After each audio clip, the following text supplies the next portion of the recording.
چھوٹا سا صحن ہے جہاں پر ثنا جو ہماری بہن تھی یہاں پر کپڑے دھو رہی تھیں، لیکن اس بیچاری کو کیا پتہ تھا کہ مجھے کپڑے دھوتے ہوئے ہی مجھ پر گولیاں برسائی جائیں گی، اور اس قدر گولیاں برسائی جائیں گی کہ وہ اپنی جان کی بازی بھی ہار جائے گی۔ اور بالکل یہ دیکھ رہے ہیں، اگر آپ کو میں گیٹ دکھاؤں تو یہ آپ کو سوراخ نظر آ رہے ہیں کہ کس طرح یہ گولیوں سے چھلنی ہوا ہے یہ پورا گیٹ، اور انتہائی دردناک موت دی گئی اس بیٹی کو، اس لڑکی کو کہ جس کا 5 ماہ قبل نکاح ہوا تھا۔ میرا پاکستان کی ویڈیوز کو دیکھنے کے لیے چینل کو سبسکرائب کیجئے اور بیل آئیکن کو کلک کرنا مت بھولیے تاکہ آپ کو ہماری تمام آنے والی ویڈیوز بآسانی مل سکیں۔ السلام علیکم ناظرین، آپ دیکھ رہے ہیں میرا پاکستان اور میں ہوں آپ کا ہوسٹ حارث بھٹی۔ چند روز قبل فتح گڑھ کے علاقے میں ایک انتہائی افسوسناک واقعہ پیش آیا جب ثنا بطول نامی لڑکی کو ایک ذاتی معاملے پر، ذاتی رنجش پر، ذاتی لڑائی پر محلے میں کوئی قتل کلامی ہوئی تھی، جس بنا پر کپڑے دھوتے ہوئے اس وقت میں صحن میں کھڑا ہوں، اسی صحن میں ثنا بطول کپڑے دھو رہی تھیں، اور دشمنوں نے، یعنی کہ جن کے ساتھ ان کا معاملہ تھا، انہوں نے اندر گھس کر اسٹریٹ فائر مارے۔ ثنا بطول کا چند ماہ قبل ہی نکاح ہوا تھا۔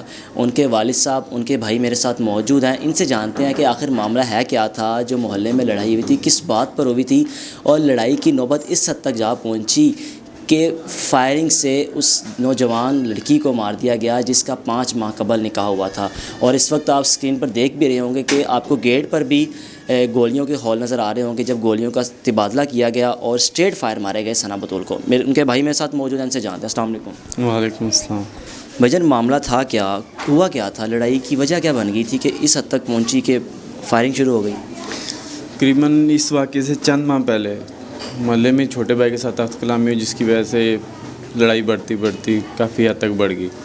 تو وہ پھر غازی آباد تھانے پولیس آئی، دونوں پارٹیوں کو لے کے وہاں پہ صلح ہو گئی۔ اس کے بعد کوئی مسئلہ نہیں، اس کے بعد 4 ماہ تک کوئی رنجش نہیں، کوئی بات نہیں۔ 4 ماہ کے بعد ان کے دل میں کوئی رنجش تھی، کوئی بات تھی، وہ آئے اور انہوں نے سیدھی فائرنگ کی۔ میں گھر پہ موجود تھا جب سسٹر کی گولی لگی۔ انہوں نے فائرنگ کی اور وہ آوازیں دیتے گئے کہ جو بھی گھر میں نکلے ان کو گولیاں مار دو۔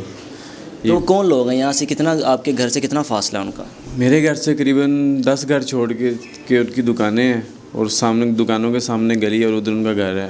کوئی کام کیا کرتے ہیں؟ کوئی منشیات فروش ہیں، بدماش ہیں، کیا ہے کون؟ پہلی بات تو یہ ہے، والد صاحب ان کے جو سے نا وہ پائی ہیں، ان کی ایک ٹانگ کٹی ہوئی ہے۔ وہ کام ہی نہیں کرتے۔ والدہ ان کی کسی کے کچن میں کام کرتی ہیں، کسی کے گھر میں۔ یہ اتنے امیر نہیں ہے، لیکن یہ چند سال کے اندر یعنی کہ 1 سال کے اندر اس لڑکے لالے عثمان نامی شخص نے آئس کا پاؤڈر کا اور نجائز اسلحے کا کام کیا، اور اب وہی لڑکا اس علاقے میں دنیا کہتی ہے کہ یہ ایک امیر ترین آدمی ہے، یعنی کہ 1 سال کے اندر جس کے والد صاحب اپاہج ہوں اور والدہ کسی کے گھر میں کام کرتی ہو، اور 2 بھائی اس کے رم پہ کام کرتے ہیں، اور وہ لڑکے کے پاس گاڑی ہیں، 3-4 دکانیں، گھر اپنا ٹرپل سٹوری۔ اس علاقے میں غازی آباد پولیس والوں کو بھی پتہ ہے کہ یہ نجائز فروشی کا کام کرتا ہے، آئس کا کام کرتا ہے، پاؤڈر کا کام کرتا ہے، اور یہ ساتھ میں نجائز اسلحے کا کام کرتا ہے۔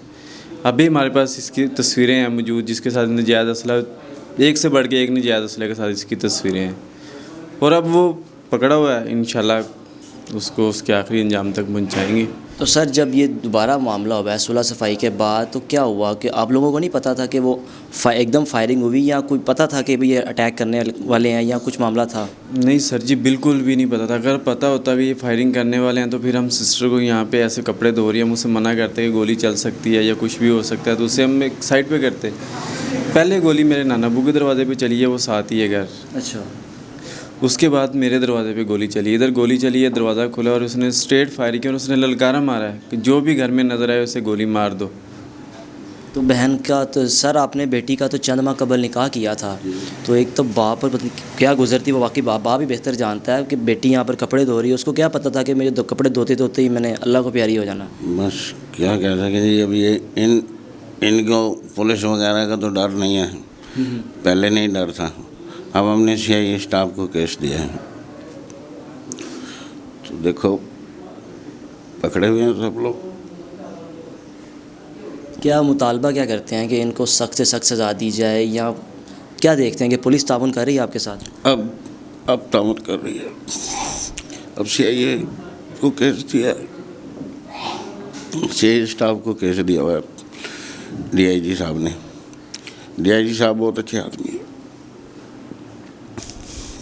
یار کچھ کہہ نہیں سکتا۔